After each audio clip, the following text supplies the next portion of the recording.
দেব শুভশ্রী যে জুটিটা, ঠিক আছে, এটা ইমোশন আমাদের কাছে, মানে আমাদের ছোটবেলায় রিলিফ করা। এটা নিয়ে তুমি কতটা ইমোশনাল বা তোমার কতটা সেন্টিমেন্ট রয়েছে? এবং দেবদার 20 বছরের যে উদযাপন ছিল সেখানে তুমি একটা দুর্দান্ত ডান্স পারফরমেন্স দিয়েছো। তবে এই উত্তরটা তুমি পরে দিতে পারো, তার আগে বলো, দেবদা তোমার হয়ে ক্ষমা চেয়েছে দেখেছি, তুমি কি মনে করো তোমার কোনো দোষ ছিল, মানে ক্ষমা চাওয়া উচিত ছিল? নো, আমি সেটা আগে বলেওছি। এটা দেবের প্রতি আমি কৃতজ্ঞ। শুধু দেব কেন, রাজদাও বলেছেন, বুম্বাদাও বলেছেন, এবং তারা যে কথাটা বলছেন মূলত সেটা আমার প্রতি অপত্য স্নেহ বা ভালোবাসা থেকে এবং আমার ভালো চেয়েই বলছেন।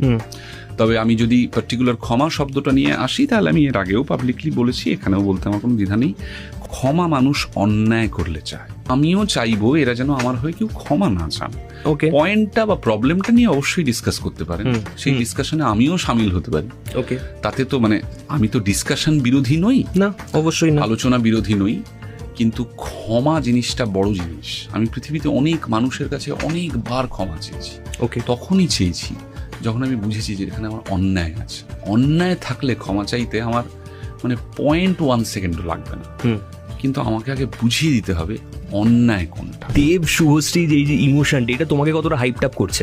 আমি বলবো ব্যক্তিগতভাবে আমি ছোটবেলা থেকে যে সমস্ত ছবি দেখে বড় হয়েছি বা করেছি, দেব শুভশ্রী নিয়ে আমার যে একটা খুব বড় ইমোশন আছে তা নয়, কিন্তু আমার থাকলো কি থাকলো না সেটা ইম্পর্টেন্ট নয়। আমাদের বাংলা ফিল্ম ইন্ডাস্ট্রির ক্ষেত্রে দেশু একটা বিরাট ইমোশন, বুঝতে পেরেছি?